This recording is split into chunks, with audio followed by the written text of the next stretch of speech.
Hey everyone, just a quick note before we begin. Unchained is doing its annual survey. Head to surveymonkey.com/r/unchained 2022 to tell us how you think we're doing and how we could improve, whether it be on the podcast, in the newsletter, or in our premium offering. Looking forward to hearing your thoughts. Again, the link is surveymonkey.com/r/unchained 2022. And you can also check the show notes for the link. Hi everyone, welcome to Unchained, your no-hype resource for all things crypto. I'm your host, Laura Shin, author of The Cryptopians. I started covering crypto 7 years ago, and as the senior editor at Forbes, was the first mainstream media reporter to cover cryptocurrency full-time. This is the December 6th, 2022 episode of Unchained. After the collapse of so many centralized lenders, is now the right time for crypto wallets? I recently sat down to talk about this with Oriel Ohayon, CEO and co-founder of Zenko. Check out the interview at Unchained Premium at unchainedcrypto.substack.com. Buy, earn, and spend crypto on the Crypto.com app. New users can enjoy 0 credit card fees on crypto purchases in the first 7 days. Download the Crypto.com app and get $25 with the code LAURA. Link in the description. Minima is a new Layer 1 blockchain designed to run in full on a smartphone. Join over 300,000 Minima node runners on the incentive program today to start earning every month until mainnet launch. Get your node set up at minima.global. Chainalysis demystifies cryptocurrency by providing industry-leading compliance, market intelligence, and investigation support for all crypto assets for organizations like Gemini, Crypto.com, and BlockFi. Maximize your potential with the leading blockchain data platform by visiting chainalysis.com/unchained. Today's topic is the financial situation of Genesis and its parent company, DCG. Here to discuss are Ram Ahluwalia, CEO and co-founder at Lumida, and Sam Andrew, author of Crypto Clarity Research. Welcome, Ram and Sam. Pleased to be here. Thank you. Hey, Laura and Ram. In the last few weeks, there's been some clouds on the horizon for the industry, which is this question of what will happen to Genesis and DCG. Let's just start by making sure the audience understands who these two entities are and why it is that they're so important for crypto. And Ram, why don't we start with you?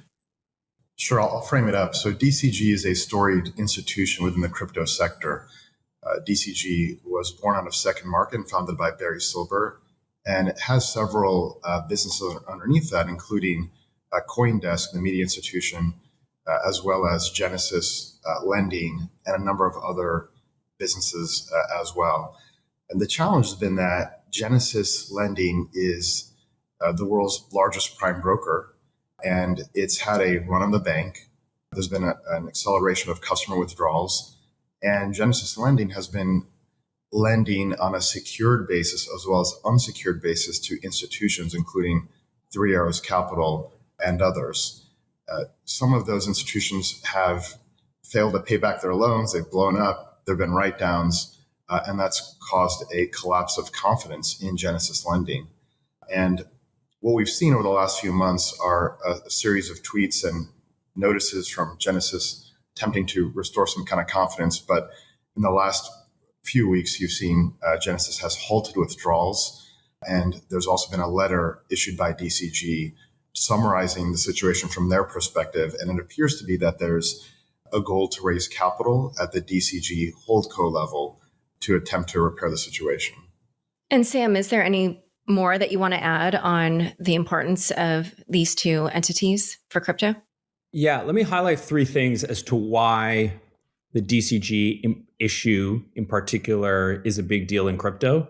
In my mind, there's 3 kind of main reasons for that. 1, market liquidity, 2, contagion, and 3, reputation. And so from a market liquidity standpoint, as Ram was alluding to, like Genesis is really big, right? And they're really big and a kind of large part of the crypto markets because of their lending and trading business. And just to put some numbers around that, they did about $8 billion of loan issuances in Q3 of 2022. They did about $50 billion at its peak.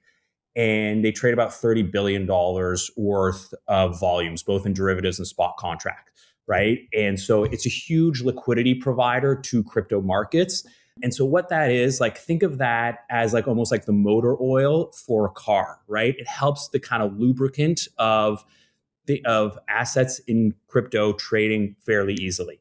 And so with DCG and specifically Genesis particularly gone, then all that liquidity dries up and it becomes much more difficult for crypto assets to trade.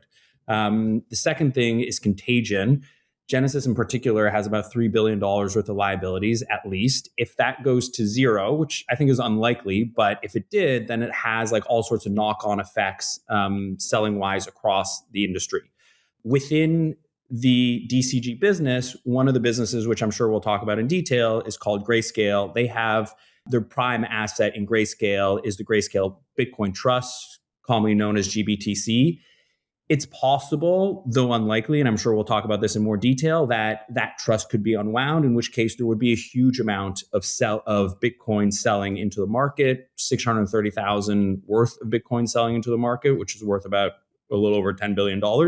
Again, that's probably unlikely, but there's a concern of that. And the third reason why this is a big deal is reputationally. DCG, you may not have heard of it. It's this large crypto conglomerate that generally flew under the radar until a few weeks ago when all of a sudden Genesis halted its withdrawals. And from a reputational standpoint, it's yet one more hit that the crypto industry has taken.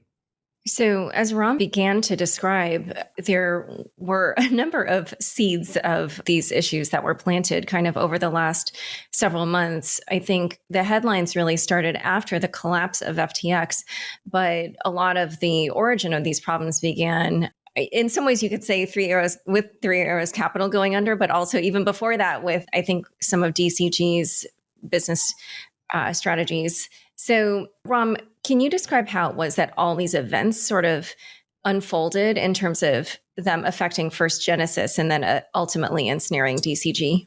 Yeah, I think you have to go back to the Grayscale trade. So let me define what that trade is. It's a variation on a carry trade.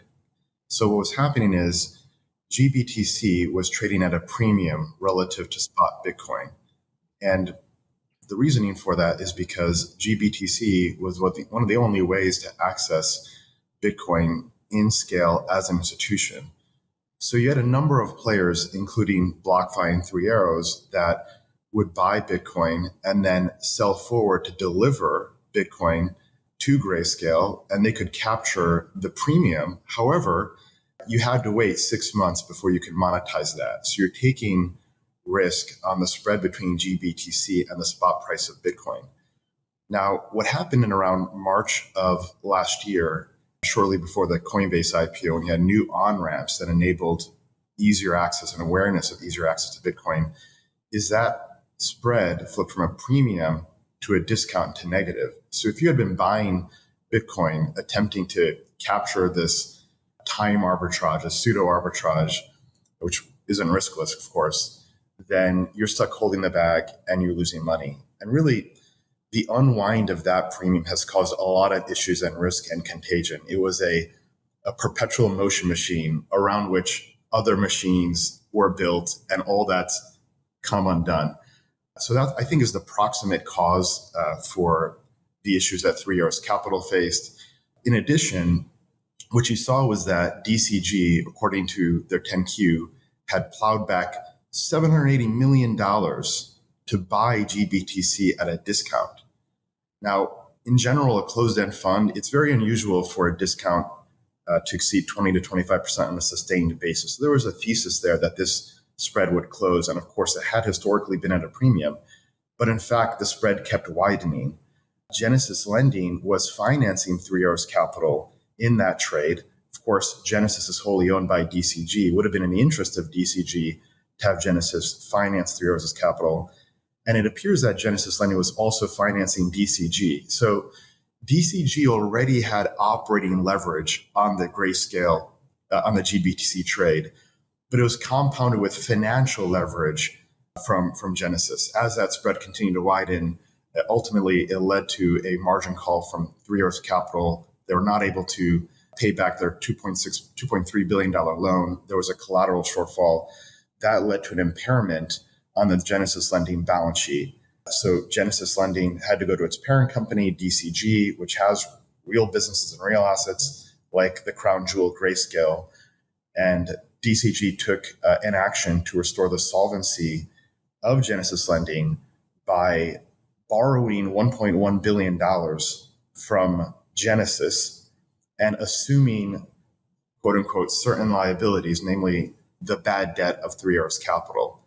That action restored the balance sheet health of Genesis, but it also led Genesis having a duration issue because they've got this 10-year loan where the counterparty is their parent company payable in $1.1 billion in 10 years, and a liquidity issue. And yeah, so as you probably know, because you were on my premium offering, and in that interview, you talked about how you felt that Genesis has both a liquidity and a solvency problem. I have seen a lot of commentary on Twitter and also obviously the DCG statement or letter to shareholders itself.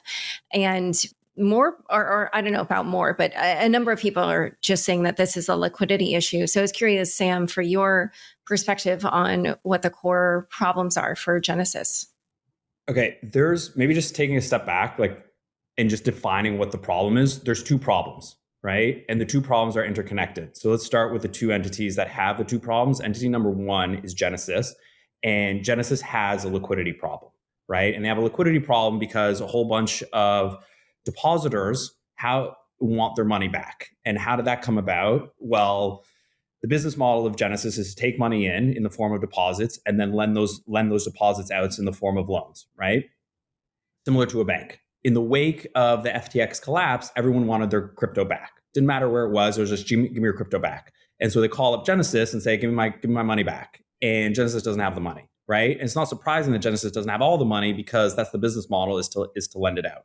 So that's a liquidity issue that has been solved, at least temporarily right now, by halting withdrawals. Usually when you halt withdrawals, that spells the end of the business, right? And it spells the end of the business because there's no longer any trust in the entity in which you've lent your money to, and that can often lead to a bankruptcy. But that's been at least halted for now, and we can talk about how that things may play out for Genesis. The second problem is with DCG. Now, usually how a company is organized, you have separate entities. Each one is ring-fenced with its own assets and its own liabilities, and that provides some form of security for all these different entities operating. That's how DCG is set up as a parent company with its various assets. However, there's a key problem here, and that is what was revealed in a tweet from DCG CEO is that there's actually $1.6 billion of loans that went from Genesis to DCG. So that creates another problem, is that if Genesis were to go bankrupt, right, which it's potentially on the path of doing, then Genesis creditors enforce on Genesis's assets.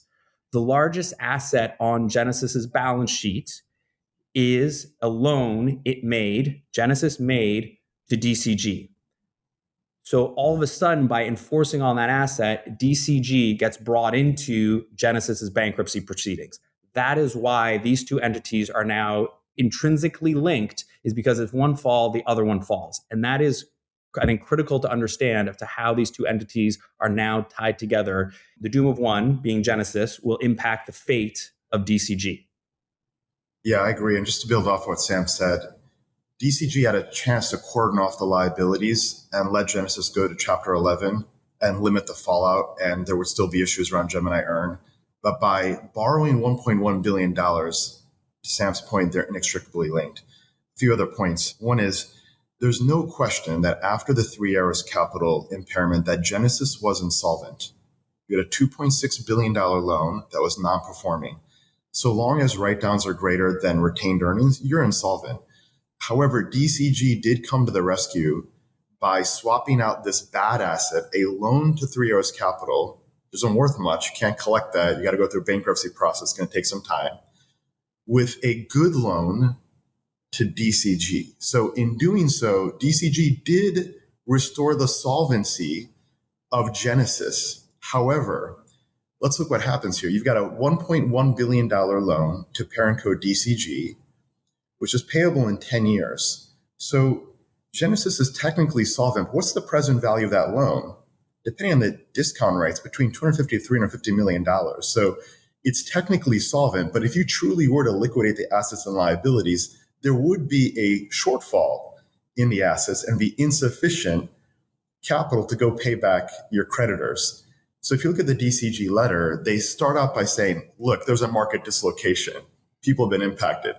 Third sentence, now there's a duration issue. That duration issue is the consequence of DCG attempting to save Genesis. They borrowed a 10-year duration loan. So they replaced that solvency issue with the liquidity and duration issue. And although it's technically solvent, the assets on a fair value basis are still less than the liabilities.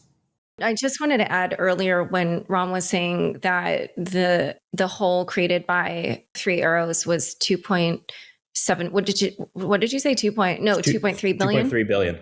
Right. 2.3. That yeah. I read, I think this was in Sam's newsletter, that represented 47% of their loan book. So that's just to make clear just, why we're saying that is what made them insolvent. But anyway. Yeah, I think maybe just hone in on a couple points there that Laura, you just touched on and Ram explained for us. So in terms of how Genesis got into this mess, the GBTC trade was part of it that Ram explained how that worked. But there was also like incredibly reckless loan underwriting at the Genesis level, right? And they tried to kind of cover over this. So in July 6th, the then CEO of Genesis tweeted that, we've got exposure to 3AC. Don't worry. There's roughly 80% collateralization on the loans that were extended to them. We've liquidated, we've kind of hedged. DCG has kind of stepped in to assume some liabilities. It was all very vague, but in the wake of like Celsius, BlockFi, Voyager collapsing, you're like, okay, Genesis seems to have like operated pretty quickly or pretty well. DCG has kind of come in. We don't really know what worked or what happened because nothing was really disclosed, but it seems to be okay. And then 12 days later on July 18th, the 3AC bankruptcy filing comes out and it notes that there's a $2.3 billion loan outstanding to Genesis. So that means Genesis had loaned 3AC $2.3 billion. And you're just like, wait, what? Like, didn't the CEO just say like everything was fine? And now you've got this $2.3 billion claim on the 3AC bankruptcy because Genesis had loaned $2.3 billion to 3AC. And then you look at Genesis's quarterly filings, and you can see that as of June 30th, 2022, there was $4.9 billion of loans outstanding, right? Now, 2.3 billion of that was to 3AC. So that meant that 47%, as Laura, you explained, of your loan book was issued to one entity. Like that is absolutely bonkers, right? And it almost got worse from there because in that loan, that $2.3 billion loan was a USD denominated loan, but the collateral for that loan was in crypto linked assets. So as crypto prices crashed, the value of the collateral totally declined, but yet you still owe 2.3 billion. The third issue was this 80% of the collateral was not actually there, right? And you can go through, which I've done, and looked at the 3AC bankruptcy filings and look at what the collateral value is. And at most, it could have been 60%. And by the time 3AC collapsed, it was 15%, right? So you ask yourself, why did Genesis have such reckless loan underwriting? And it's one of two reasons. It's either you're totally stupid, right? Or you're making a ton of money doing this, and there's other reasons. And my suspicion is that is a bit of both. And they actually made a ton of money doing this for the reasons Ram explained of the GBTC trade. 3AC, Genesis, and Grayscale all needed to be part of that, those three entities.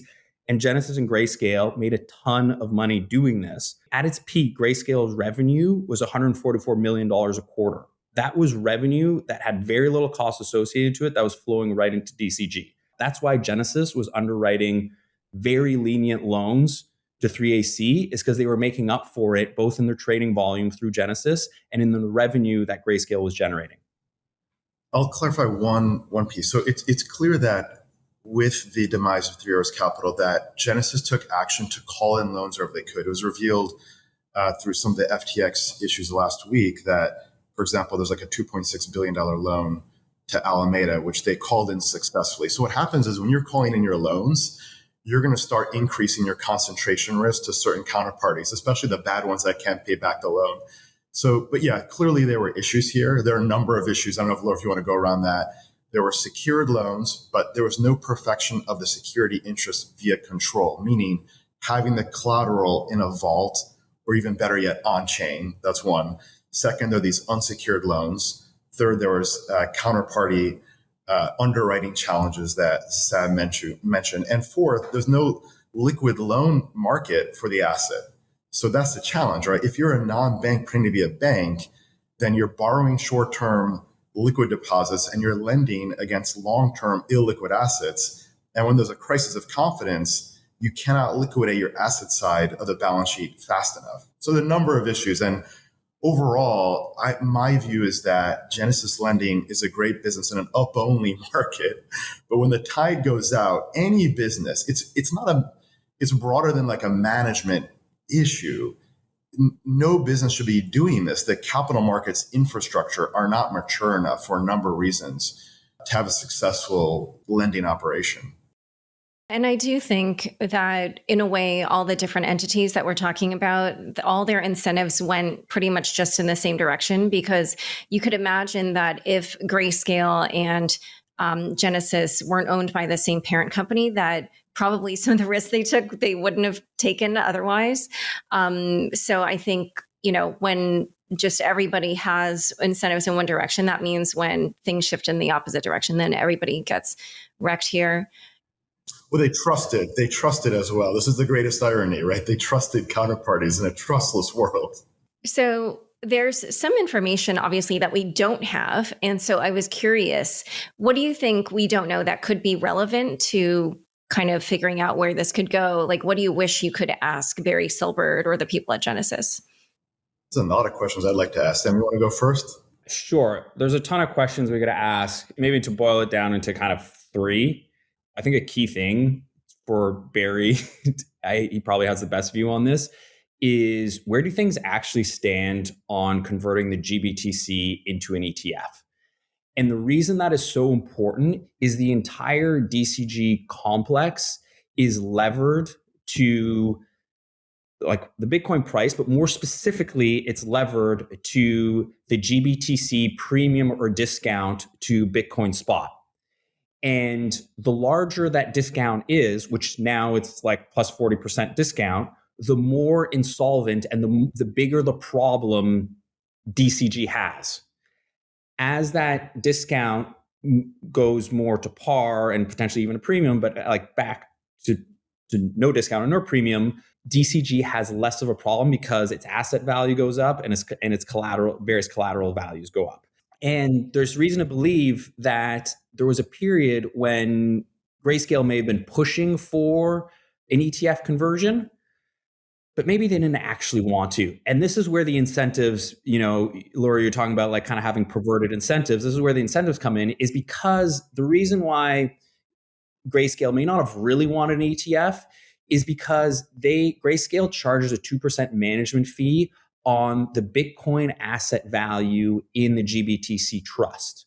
And that 2% management fee is enormous, right? Like a standard ETF charges like 0.25%, right? So you're like, if you convert to an ETF, then eventually we're inviting a ton of other competitors into doing this because it's easier to set up an ETF than a trust. And all of a sudden our fee compression comes down. That issue is a bit taken off the table now, but like previously that was a concern. Now they're, if they can convert GBTC into an ETF, that would be value creative for everyone. They filed suit against the SEC and they've publicly laid out a roadmap to convert to an ETF, and they don't take those actions as fiduciary, they can be sued. So I give them the full credit. I understand your point. It's a captive asset, great fee machine. And why wouldn't they capture it? But if they don't take those actions, they're liable. Here are a few questions I would ask. There are a few technical ones and then some strategic ones. The technical question I would ask is around that $1.1 billion loan. What is the nature by which DCG, quote unquote, assumed the liability, e.g. the bad debt of 3 R's Capital? That has to be an arm's length fair value transaction, which would have crystallized the impairment on the Genesis balance sheet. It's not clear what that transaction was. So I have a question around what happened there. It's a puzzle, and the public disclosures haven't been able to address that. Oh, actually, wait, before you keep going, Ram, just one thing that I meant to ask earlier, just for my understanding, but also the audience's. So, because Sam, when he initially talked about how much money it is that DCG owes to Genesis, he sort of combined these two loans. But the $575 million that's due next May, that was taken out because DCG, I guess, was funding more purchases of GBTC. But then the 1.1 billion, that was the one. That was the 1.1 billion was the rescue to restore the health of the DCG balance sheet made in connection with the assumption of quote unquote certain liabilities per the DCG shareholder letter. The $575 million loan was for a broader set of purposes, which appears to include the purchasing of GBTC. It may have been a corporate loan, which is a kind of a distinction as compared to like a loan fully secured by GBTC.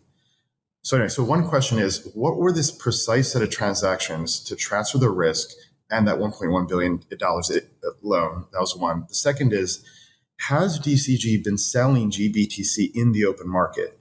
Now, I know in the public financials that they report quarterly. As of September 30th, they have not. Now, again, they'd been purchasing over $750 million of GBTC while Bitcoin was riding high, before and after the Bitcoin bubble and crash. They stopped purchasing with Three Arrows Capital, which is smart because they're harvesting liquidity. But the GBTC discount continues to widen. We'll find out in February in the next filing whether they sold GBTC to create liquidity, which would be horrible because their average purchase price is $40. Now GBTC is $9. So they get a 75% loss on an unrealized basis, and they may be realizing the losses. Then fundamental strategic question is this. DCG has this prized asset called Grayscale, but the revenues of Grayscale are directly driven and correlated by the price of Bitcoin, to Sam's point. So when Bitcoin was riding high, the fee generating power of Grayscale is enormous. Now it's dropped. If you look at the last quarter, multiplied by 4, you have 250 million revenue. We don't know the earnings. We don't know the margin. I'd ask that question. It's somewhere probably between 50 to 75%. So it's going to come down to this. Barry has to make a decision around, is he going to raise money at a substantially lower price than the $10 billion valuation they raised at the top of the market, exquisite timing, which appears to be a secondary transaction in November 21. It's going to be a much lower valuation because Grayscale's revenues are 25% of what they used to be. And if he's willing to do that, he can save Genesis. He can make the creditors whole. If he's not willing to do that, then there's pain. So Barry can control his destiny, but he's gonna have to, economics. Yeah, there's a lot of unknowns. I do wonder also if they're selling the GBTC. So let's talk about some of the ways that DCG/Genesis might work its way out of this. But before we do that, we're going to take a quick word from the sponsors who make this show possible. Join over 50 million people using Crypto.com, one of the easiest places to buy, earn, and spend over 250 cryptocurrencies. New users enjoy 0 credit card fees on crypto purchases in their first 7 days. With Crypto.com Earn, get industry-leading interest rates of up to 14.5% on over 30 coins, including Bitcoin. Earn up to 8.5% on stablecoins. With the Crypto.com Visa card, you can spend your crypto anywhere. Enjoy up to 5% cash back instantly, plus 100% rebates for your Netflix and Spotify subscriptions, and 0 annual fees. Download the Crypto.com app and get $25 with the code LAURA. Link in the description. What's the most important thing about crypto? It's not transactions per second, it's not convenience, and it's not even smart contracts. It's decentralization to achieve censorship resistance so we can all be free. Minima is a new Layer 1 blockchain designed to run in full on a smartphone so that anyone can participate in building Minima's decentralized network as an equal. Join over 300,000 Minima node runners on the incentive program today to start earning every day until mainnet launch. Get started at minima.global. Eager to make more informed decisions around crypto using data you can trust? Chainalysis is here to help. Chainalysis demystifies cryptocurrency by providing industry-leading compliance, market intelligence, and investigation support for all crypto assets for organizations like Gemini, Crypto.com, and BlockFi. Gain unparalleled visibility and maximize your potential with the leading blockchain data platform by visiting chainalysis.com/unchained. Back to my conversation with Ram and Sam. So there's a few different ways that all of this could go. So these are some of the options we've seen discussed. DCG could raise equity. It could sell some of its assets. it could have Genesis file for bankruptcy. And Sam wrote a little bit about how it could do a prepackaged restructuring. Let's walk through each of the options. I'm curious to hear, the details on each of these. Sure. So those are kind of the four main options. I'll tick through all four of them quickly, and I suspect we'll want to spend most of the time discussing this potential prepackaged restructuring and what that could look like. So the raising equity, there's two real challenges with raising equity.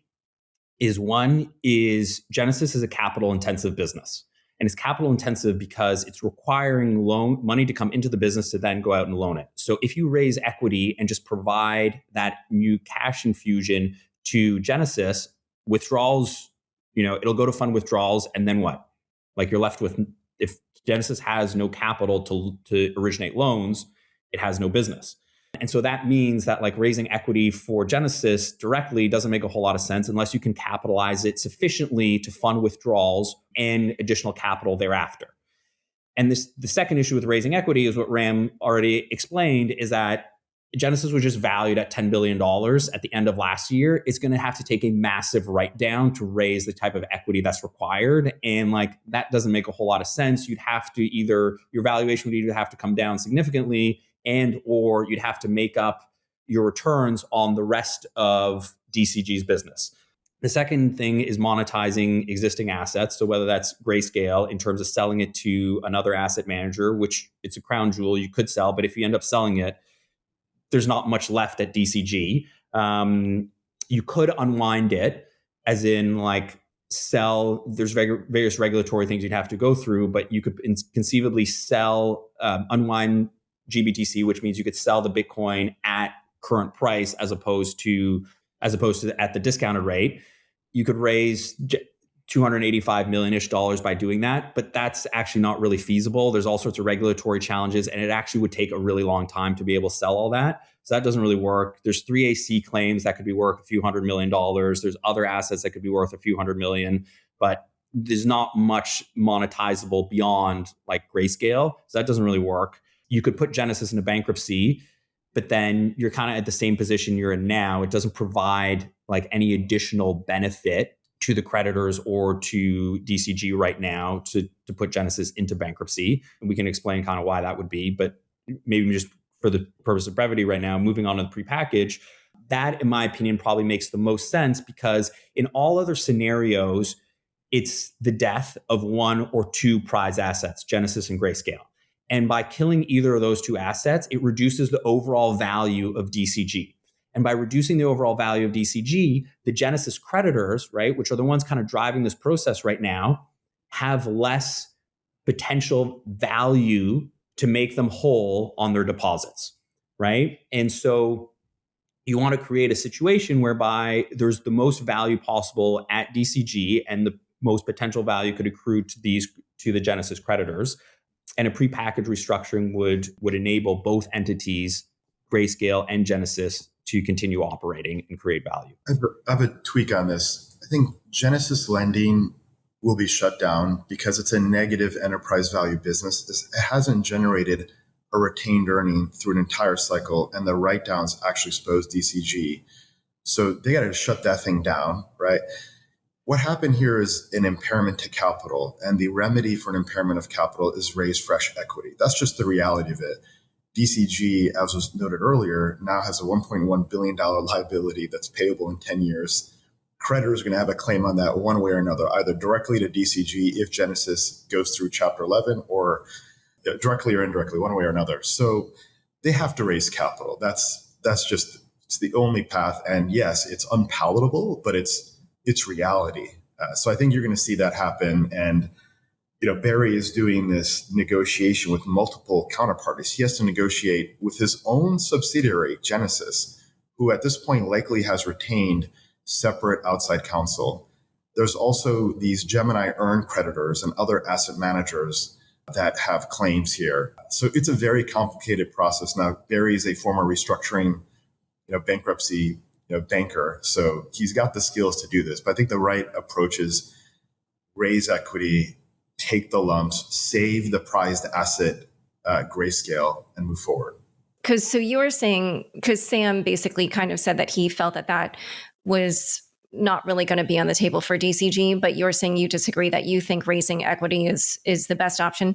But Sam, did you get to walk through your prepackaged restructuring? Yeah. So let me just explain how the prepackaged restructuring would work, because I think we'll discover Ram and I kind of agree on this. Part of the prepackaging restructuring would include some form of capital raise. Maybe let me just step back first and explain what a prepackaged restructuring is. So kind of prepackaged restructuring is when all stakeholders come together and negotiate a deal kind of between themselves. It usually leads to better outcomes. It avoids like a costly, drawn out bankruptcy process. And the key in this is, in my mind, to raise some equity, some cash to fund some of the withdrawals, and then having enough kind of operating capital for the businesses to continue running.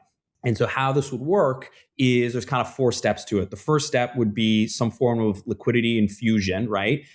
Around 500 million, I believe, would work. And that would be funded through either or both of monetizing some of the assets, which I walked through wouldn't really work, with the exception of probably the venture portfolio. They could sell assets there, and like raising equity at the DCG level. Now, raising a few hundred million of equity is far more palatable than raising $1 billion of equity. So if you need about 500 million, and some of that can be funded by selling some assets, particularly the venture portfolio, and raising some equity, that becomes far more realistic. Secondly, you'd have a partial withdrawal. So partial withdrawal of the Genesis depositors. So in order for, this is where I think Genesis, both trading and lending, maybe Ram and I disagree a bit on this, but I think keeping Genesis operating, both the trading and lending business, would actually be value accretive, but it needs capital to do that. And so you ask your depositors, Genesis depositors, to say, okay, we'll give you part of your withdrawals now. That's what the $500 million cash infusion goes to fund, a partial withdrawal. And then you ask them to leave most of their capital at Genesis. And they'd be willing to do that potentially in exchange for what in restructuring terms is generally known as like a debt to equity swap.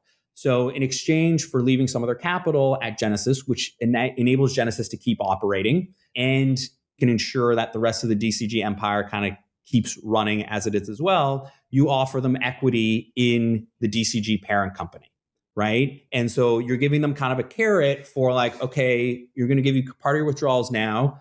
You're going to leave some of your capital here so that everything can keep operating. In exchange for that, we'll give you equity in DCG.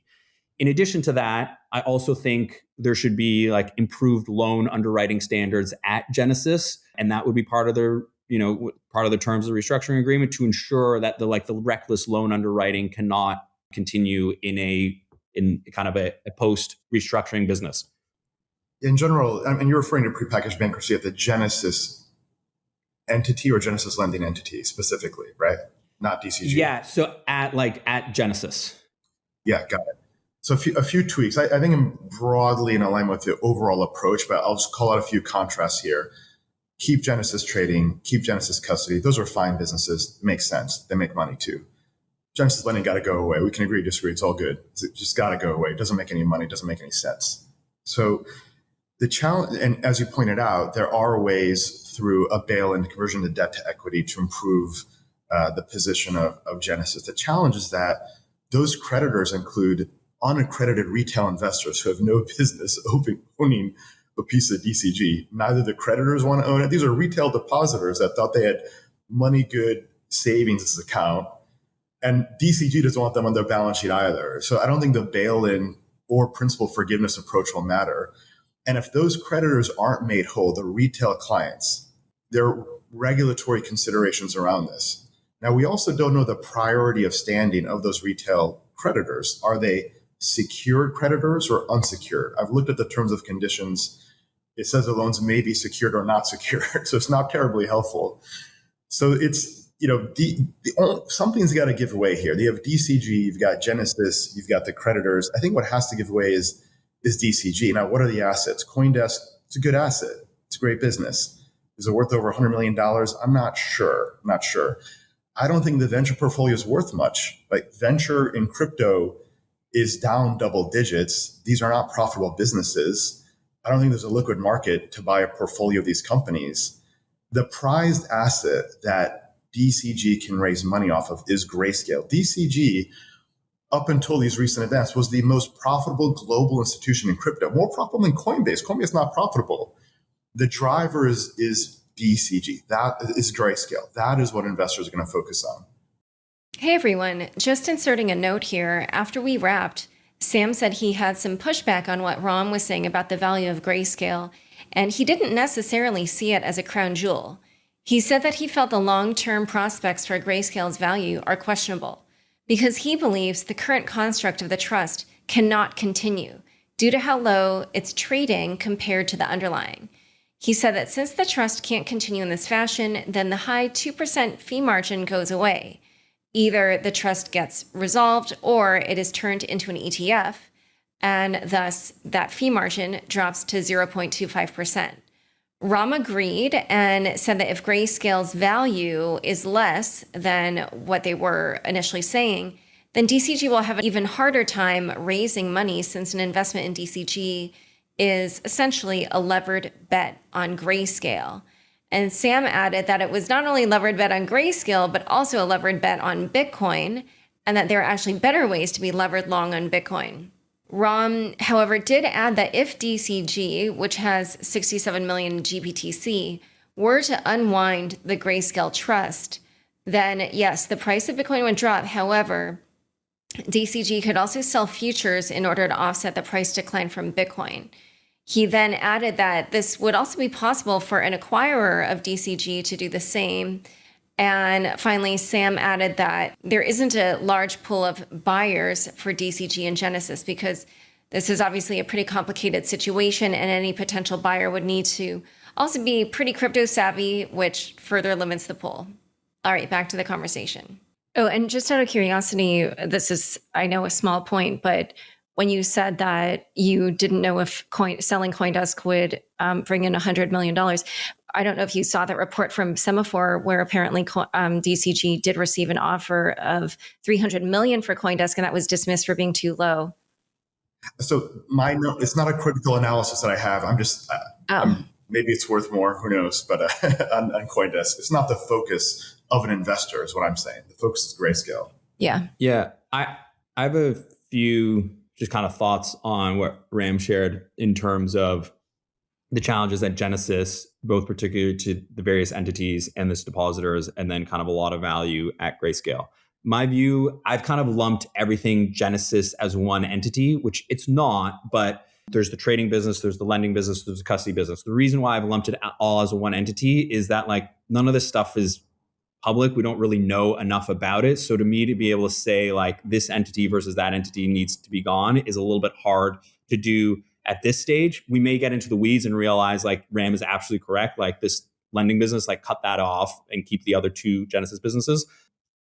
We'll find that out soon enough. The second point around Genesis depositors, this is again a point we don't really know, but my understanding is that actually there are most of the capital in deposits at Genesis are from high net worth individuals and family offices. There is some money from Gemini Earn and from Circle. The Circle yield product is tiny and almost like irrelevant. There's a significant amount of capital from Gemini Earn. And so this becomes a question for like the restructuring and kind of like the terms of service of the Gemini Earn capital.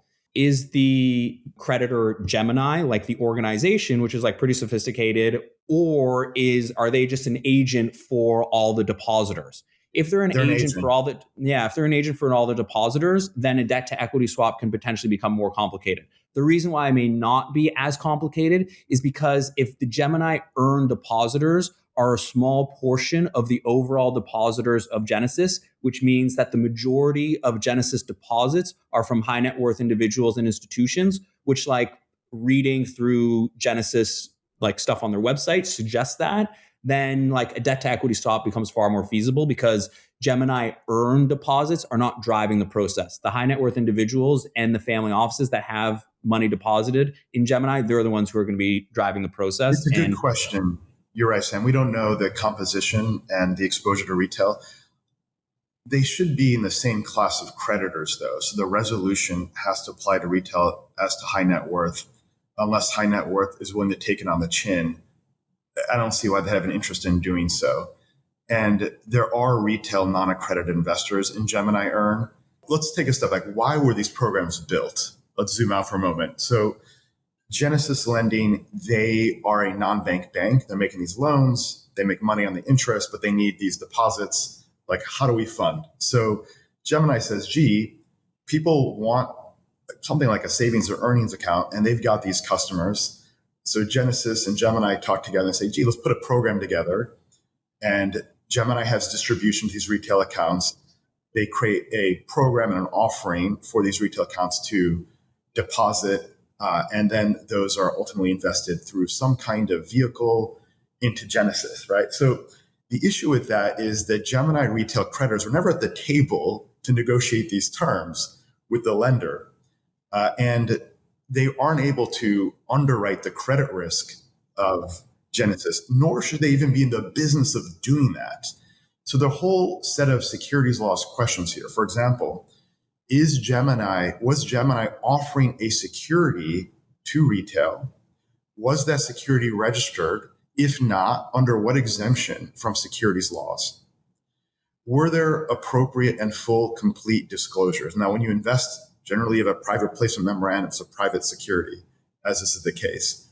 I've not seen that. So Gemini has some exposure here. If you offer a security to an unaccredited retail investor without appropriate disclosures, in some cases, you may be subject to the full liability of losses. So Gemini has a strong interest in seeking the restitution of those retail clients.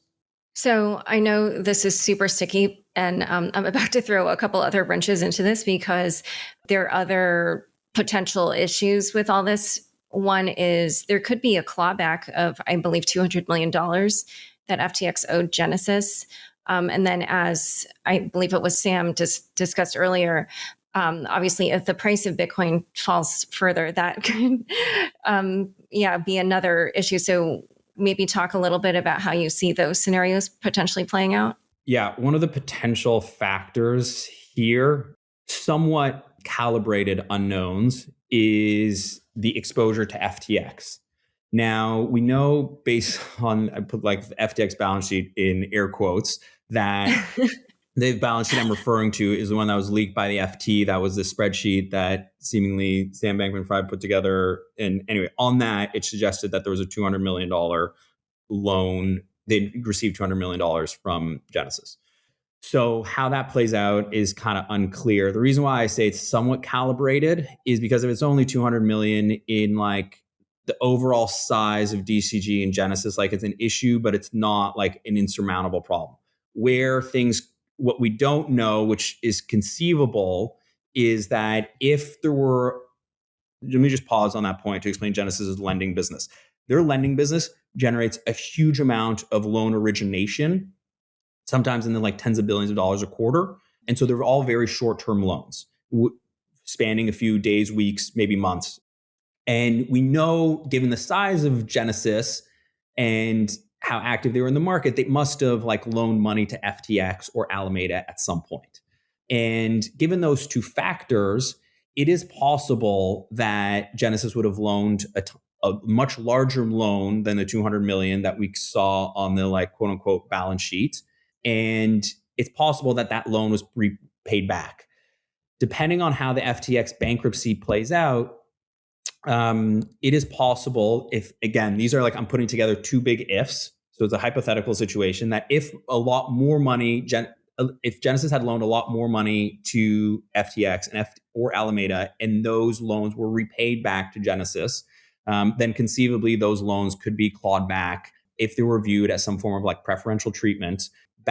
They could be clawed back to the FTX bankruptcy estate, and that would really complicate the entire DCG/Genesis restructuring. But again, a huge hypothetical, but like the people inside Genesis and DCG and their credit, like they know the answer to that. And so that could be one reason why like we haven't heard a whole lot or things are going to get way more complicated, is because there is that potential risk factor there. Yeah. A few scenarios here. And again, zooming out, what's going on here is DCG has operating leverage and financial leverage to the price of Bitcoin, because it's the driver of Grayscale's revenue. it's another carry trade. The first carry trade to impact DCG was the unwind of GBTC. The second carry trade is the leverage to Bitcoin. So if Bitcoin moons because the Fed pivots and QE is resumed, is not going to happen. That is a way for a successful resolution. You get capital raised at a better valuation, et cetera. If Bitcoin stays where it is, then the assets of DCG are sufficient enough to address the liabilities here, although there's pain that'll be felt from dilution. If Bitcoin drops substantially, then the revenues are impacted proportionally, but it gets worse. So the nature of operating financial leverage is this. So there's these fixed costs that Grayscale has to pay to operate GBTC and a number of other trusts. Those fixed costs don't decline, right? So if your revenue is declining, your margins are also declining. And if they're not able to drive a resolution, then those worst case scenarios that Sam identified earlier start to come into the fore. Are you a forced seller of GBTC on the open market where your average cost basis was $40, now it's at $9? Is there selling now? Or, do you look at that DEFCON option? I don't expect that to happen. I really don't expect that to happen. And this is why Barry has urgency to seek a financing to take the tail risk off the table. He needs to do that financing now because his exposure to this volatile asset not in his control. The factor in his control is his ability to raise money. So he needs to de-risk, do that now. All right. So at this point, what are the odds you would say? So what do you each think is the most likely scenario to play out? He raises money, takes a bunch of dilution, and then creditors are made whole, and then Genesis lending shuts down. There could be a Chapter 11 process, and the longer this goes without resolution, the more likely that is, because depositors are owed their interest payments. Failure to pay is default. And you're talking about it would be bankruptcy or Chapter 11 for Genesis, not DCG. Correct. Not DCG. I know there's been some rumors and FUD around DCG is a quality business. These are institutions acting in their lawful commercial interests. I do believe these are high integrity players. I think Grayscale is a prized asset. I think Coindesk is a great business as well. And, they've had a set of issues which we've discussed here, and they'll get through to the other side. And Barry's very skillful. And Sam, what would you say is the most likely outcome?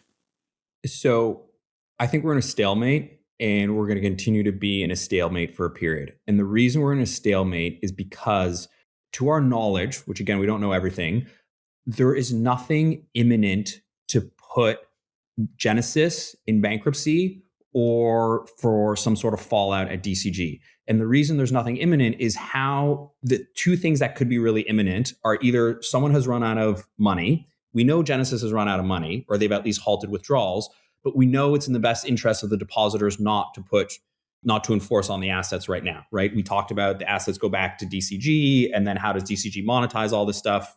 Kind of hashed that out already. So the Genesis creditors are unlikely to enforce right now. They're willing to have a conversation. The second thing is there's no impending debt maturities for DCG, right? There's $500 million that's due in the beginning of next year, but that's money that's due to Genesis. So it doesn't really it's like there's no real third-party capital that's imminently due. And so because of that, there's no gun to anyone's head of you need to fix this right now. So that gives them that can be a bit of a benefit that they can give them some breathing room to negotiate how things could play out. So with that backdrop, I don't expect an imminent solution because it's not absolutely necessary right now. I do expect a solution, and I think that solution will include some form of capital raise in the form of assets being sold and equity raise at a much lower valuation than the $10 billion that was previously raised. And I do expect, my view is that there's going to be some sort of prepackaged restructuring where depositors may take a bit of a haircut, and they will be made up for that haircut in some sort of form of sweetener with equity value in DCG or something like that. Those are pretty complicated things to work through. So it takes a bit of time. But as I explained, time is a bit on their side right now. I'll take a different contrasting view on that. I love Sam's analysis too, and it's great to have the back and forth around this. I do think they have urgency around this. I think bankers and lawyers are working nights and weekend. I don't think Barry's getting much sleep. I think he's looking at his Bitcoin price regularly. Absolutely. Like everyone's working on this around the clock right now, but it's not like a panic that we need to get a deal done like tomorrow. I think there's motivation to get it done quickly. And here's why. There are two drivers. One is the restitution of the Gemini earned payments. Those creditors are owed payments, and failure to pay is a default. That's one. Second, that $575 million is a big number to do in May. $575 million in liquid cash isn't lying around on the DCG balance sheet. I haven't seen that balance sheet. In general, it's just not the case that capital would be lying around. They plowed back over $750 million in revenue. They plowed back the revenue from Grayscale to buy GBTC. So they've got assets in these GBTC assets, but they can't liquefy them. If they sell them, they're selling into a discount to NAV of between 40 to 50%. The price moves against them. They could try to borrow against that. That's not a good move, adding leverage to the situation. So they need to raise money, and they need to raise money. The first calls they should make are to the investors that participated in November 2021 financing. Because if you liked DCG at a $10 billion price, you should like it a lot better now. You're going to get better terms. You're going to have better governance. And I think that is where the focus is. That $575 million payment's a big number to me. It's going to be another source of pressure in addition to Gemini Earn.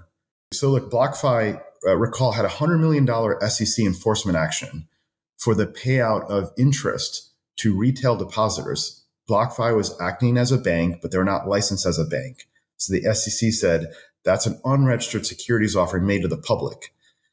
The longer this goes on, the regulators start to get closer and closer, and the risk of enforcement actions will go up. I think it's highly likely an enforcement action, but the longer it goes on, the severities of actions increase. Yeah. Let me just clarify a couple things. The Gemini retail point that Ram explained very well, that is a real problem. And that is actually probably the biggest point of time pressure. The point around the $575 million loan, absolutely, that's a big number, and no one's got that money sitting around. The reason why that's less of an issue is because if a company finds itself in a situation where it can't meet its maturity, it's got $575 million due in the beginning of next year. I think it's May of next year. Then you go to the person who lent you the money and you look for what's commonly known as some form of like cure of like, listen, we can't make this payment. Can you give us some leniency? Maybe we can extend the maturity. And in this case, you're going to Genesis to ask you this. It's the same, like these companies are owned by the same people. Here's why I hear you. Look, look, what you're describing is like they would seek out a term out financing, for example. However, there's a complicating factor. One is this is an affiliate lending relationship, and the creditors to Genesis would say, look, that's not an independent transaction. It's the mere fact of control by the parent insufficient.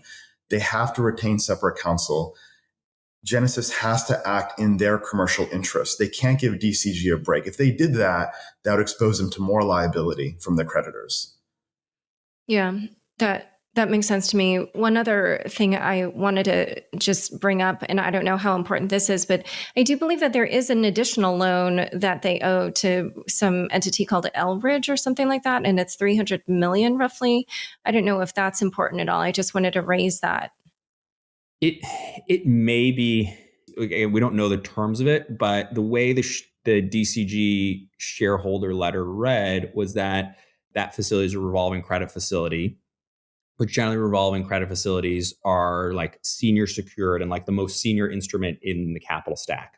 There's various covenants that generally go with revolving credit facilities, usually on like incurring additional indebtedness, but they usually can't prevent like some form of like equitization of subordinated instruments.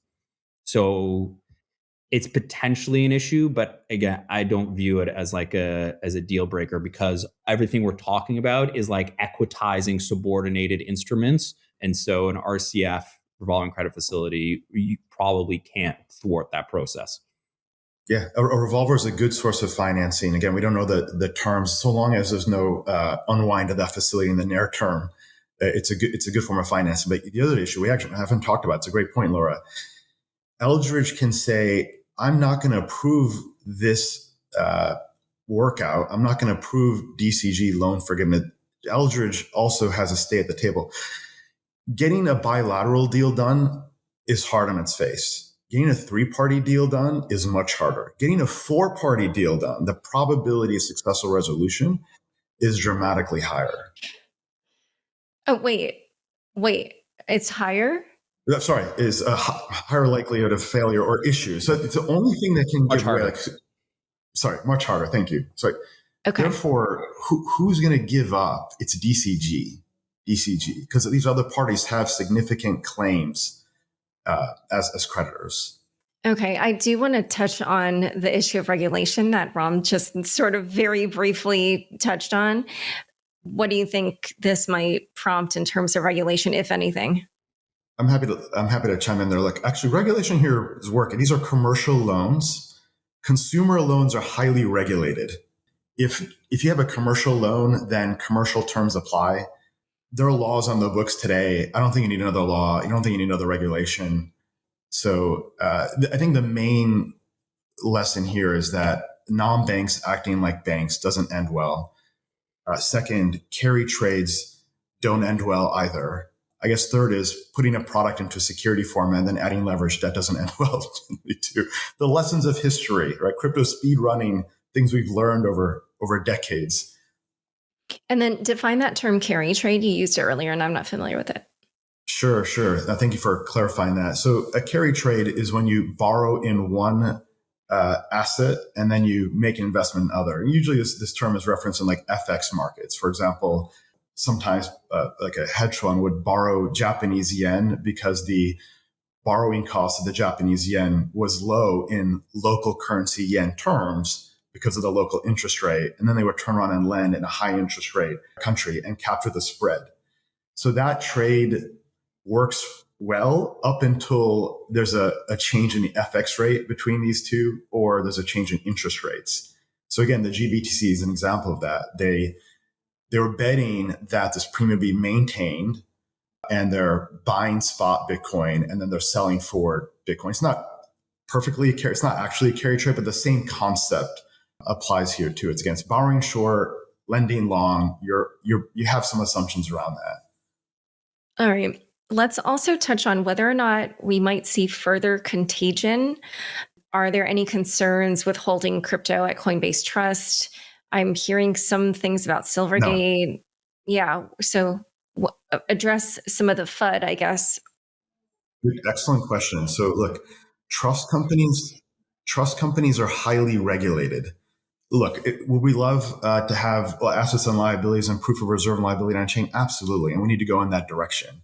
That's not going to happen tomorrow. But trust banks like Anchorage and Coinbase Trust and Gemini Trust are highly regulated institutions. There's a whole ecosystem of verification agents and auditors and third parties to ensure that assets are held one for one. So that's very important. Now, what's happening? The international exchanges like FTX Global is not subject to US laws, and that's why they're blowing up. But what you want to look for is this. One, has the exchange done lending? If they've done lending, they're a high-risk institution. Second, are they non-US? If they're non-US and they don't have to comply with US law and they're a high-risk institution, will you see more blowups? Yeah, I think you're going to have some smaller exchanges go away. DCG is a source of strength for this industry. So we want to root for DCG. They've got a balance sheet. They got a great asset. They can absorb losses and help to stem the tide of contagion to some degree. Okay, but you also think there's no risk of contagion to Silvergate? Because I have seen, more about that. But I believe you used to work there, so maybe you... I have a view on this, but we have a research piece coming out on this next week. I'll post it at my Twitter handle at Ahluwalia. Take a look. Probably after Tuesday. If you want to reach out to us. And we have to share that with our clients first. That's the main thing. Oh, I see. Well, Sam, do you have an opinion about that? About broader contagion? I'll answer two ways. In terms of Silvergate, I don't have a specific opinion, and I generally reserve my opinions for things I'm far more knowledgeable about, and I'm just less up to speed on Silvergate. This is something I'm working on. So I'll save that for now. In terms of broader contagion, there's a few points. I generally look at like prices and kind of other entity, like related entities, knock-on effects, and so forth. If we just generally look at prices, what I think has been a bit surprising is subsequent to the FTX collapse, crypto markets are off about 20-25%. And that's not a huge amount given the amount of destruction that FTX and this potential kind of DCG Genesis that we've discussed could create. And the reason that what that indicates to me is two things. One is the positioning of investors, like crypto investors, was far more conservative by the time the kind of end of summer, fall rolled around. And the second thing it indicates is that like a lot of leverage was already taken out of crypto markets, right? So those two things are like generally helpful if contagion were to spread, that like it won't necessarily be contained, but the pain from it may not be as severe, right? Now you're also putting that in the context of like, well, yeah, that's because prices already dropped like 70%. So eventually like it's kind of hard to squeeze more blood out of a stone. The second thing in terms of contagion is like looking at like the different entities and like what else out there could be ensnared in this, this being FTX and DCG and Genesis. You know, that becomes far harder to determine, because the whole point of this is like, well, we don't know all the intercompany workings and the loans that go on between all these different entities because they're not on chain. They're private transactions that like no one is aware of until they surface. We also run the third thing in terms of like the entities, like we're starting to run out of entities here. Right. And so whether it's like one of the largest exchanges out there, be it Binance, or like one of the like bigger stable coins like Tether, like if those two entities start becoming in trouble, then it's like, it's really troublesome. Is there any reason to believe, you know, Tether aside, like, listen, we don't know. So I don't want to like suggest either of those two entities are in significant trouble when they, you know, I have no reason to believe that. We'll talk a few quick names here. So Nexo, look, if someone tells me how many loans Nexo originate, I can tell you whether they're going to be solvent or not. If it's a large number of loans, they're not going to be solvent, because the analysis is really simple. You just got to say, what's the impairment to the balance sheet relative to the equity capitalization of the balance? Just assume 5% equity capitalization, good rule of thumb. If they originate $1 billion in loans, or even 500 million, they're going to go away. They're one of the few non-bank bank crypto lenders that somehow has survived all this. I think I'd put them in the red zone. That's one. The second is Tether. So the Wall Street Journal reported yesterday that Tether has been issuing secured loans. Why are they doing that? Secured loans are not liquid. And secured loans, to the earlier point, the mere fact that they're secured is insufficient if you don't control the collateral in a vault. You don't have to. What a secured loan is, if you don't control the collateral, is you rely on a legal process to recover your collateral. You rely on a court system. You rely on the UCC filing system.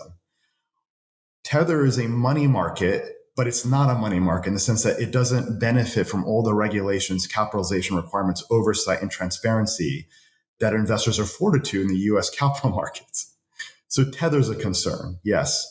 The other concern I'd have, when I say concern, I want to be very precise. I'm not saying they're going to blow up or not, but there's a concern. Absolutely, there's a concern. The third is Binance. So Binance BUSD. How do we know that BUSD is fully reserved? Where's the reporting on this? We know they raised a $2 billion rescue fund. It's another kind of show of confidence and show of strength, very much similar to the pattern we saw from FTX. And who's regulating Binance? Is it Abu Dhabi at this point? So I have concerns around that. So I hear all those concerns. Maybe are those concerns any more heightened now? Like none of that stuff has changed subsequent to DCG. They're heightened, yes. They're heightened because when you see dominoes start to fall, then other dominoes fall. In 2008 to 2009, we call it cockroach theory. You see one or two cockroaches, there's 50 behind the wall. And it's not a question of management or having the operations better than the other person. It's because these loans are defaulting. So when those loans default, they create impairments on the balance sheet.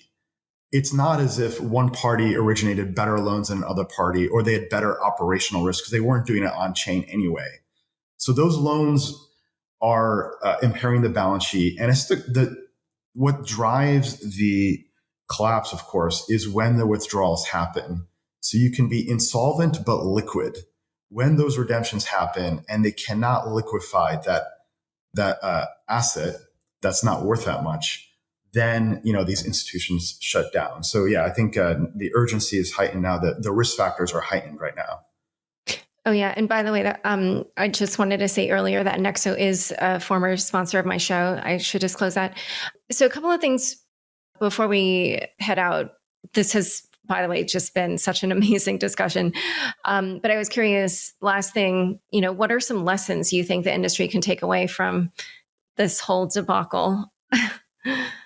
I got a few, but if, Sam, you want to go ahead, go for it. Yeah, I feel like we've touched on a few lessons here already. The two biggest things here that it's not just DCG and Genesis. This was pervasive throughout the entire industry. One is leverage. Leverage really crushes people, right? And that's been the driver of the massive bull run that we had. Both CeFi and DeFi contributed to the huge amount of leverage that was out in the system. And so we just got to get that in check, that we can't have these incredibly levered long positions. Second, we need regulation, right? And the reason we need regulation is you end up having these kind of shadow entities, and Ram described this perfectly, of these non-bank entities that start acting like banks. And the problem when you mix that with these perverted incentive systems is they end up extending loans that they really should not be doing. And as we discussed with Genesis and Grayscale, the reason they did that is they were loaning out money over here and making a ton of money over there. So it worked out until it didn't and everything imploded. So leverage and regulation need to be in check. Wait, but one thing is, I thought earlier Ron was saying that because these are regulated institutions that we're not seeing, certain other effects that we might have seen. But are you saying that we need more regulation, or that the regulation that was in place is helpful? Or I'm not sure what you're saying. Okay, so on the point of regulation, I think if I can paraphrase what Ram was saying, in the case of some of the intercompany loans that were going on at DCG within the DCG empire, all that stuff is regulated, and we kind of know how that should play out. What is not regulated is these non-bank entities that operate as banks. And what I mean by that is they operate as banks in the sense that they take in deposits and they lend money out, right? That's a fine business model. The problem is they don't adhere to the same types of capital requirements that regulated banks do. And so what does that mean? A regulated bank needs to hold certain assets on its balance sheet, right? And has to have a certain equity ratio to ensure it remains both solvent and liquid. In addition to that, a regulated bank is usually backstopped by the Federal Reserve in case they have for real emergency situations. None of that exists in these crypto shadow banks, right? They still take in deposits and they lend money, but there's no requirement in terms of how much capital they need to have on hand, what their loan portfolio should look like, how loans are being underwritten, the type of capital that they need on hand. And that causes these shadow crypto banks to implode, as we've seen in the last few months now. I think the need for regulations on the international side, right? So FTX Global blowing up, right? These where is Binance regulated? Those are where the primary issues are. Non-banks aren't putting depositor or taxpayer money at risk. There are plenty of non-banks that do just fine, and there are also non-banks that blow up, and that's okay. That's part of a private capitalist market system. And investors and entrepreneurs and VCs can lose their money or make money, so long as you don't hurt the public, so long as you don't hurt retail non-accredited investors. And that Gemini Earn opened a window to that. But there are existing laws on the books that prohibit the marketing or offering of unregistered securities to unaccredited investors. I don't think you actually need much incremental US regulation. There's a clarity issue on certain crypto securities regulations. We published an op-ed in the Wall Street Journal with former SEC Chair Arthur Levitt talking about some of that, but it's really a separate set of issues. It's on the international side. You're seeing international regulators look at this and saying, okay, we need to start harmonizing. We need to start taking some action. I think the last lesson learned is trust still matters in a trustless world. Trusted institutions still matter. If you want to broaden crypto adoption, access, and usability to the next billion people, you need on-ramps and gateways that are trusted. So I think you're going to see Web 2.5 be the next step. I know there's this push for the, not your keys, not your coins, and I'm sympathetic to that as a crypto native person. However, it's not applicable to the broad majority of the world population. It's not something they can relate to. And you're trading off another risk factor as well. You're exposing individuals to certain personal security kinds of risk as well. So trust still matters in a trustless world. You need trusted institutions. Ironically, you need banks. You need banks because banks have regulation. Banks have oversight. And banks, to your point, Sam, have the capitalization required. So they have limits on the kind of counterparty risk. They have to have the lending programs approved by the board and the regulators as well. And the banks have done well. Anchorage has done well. The trust banks are all doing just fine. Well, we're going to have to see how all this plays out. This has just been, just incredibly fascinating to go through all the different potentialities and all the tangled factors that landed us in this situation. Where can people learn more about each of you and your work? Sure. So you can find me on Twitter. Samuel M. Andrew is my Twitter handle. And on there, you'll see the link to Crypto Clarity, or you can find Crypto Clarity on Substack. You can find me at Ram Ahluwalia. It's a mouthful, or Lumida.co, Lumida.co. We're a digital asset private wealth management company advising crypto whales on how to navigate and invest in this space. Great. And the links to all that will be in the show notes. Thank you both so much. It has been such a pleasure having you on Unchained. Thank you, Lauren. Sam, really enjoyed it. Have a good one. Take care. Thank you. Thank you both. Thanks so much for joining us today. To learn more about Genesis, DCG, and the contagion effects of FTX, check out the show notes for this episode. Unchained is produced by me, Laura Shin, with help from Anthony Yoon, Mark Murdoch, Matt Pilchard, Juan Ivanovic, Sam Sriram, Pam Majumdar, Shashank, and CLK Transcription. Thanks for listening.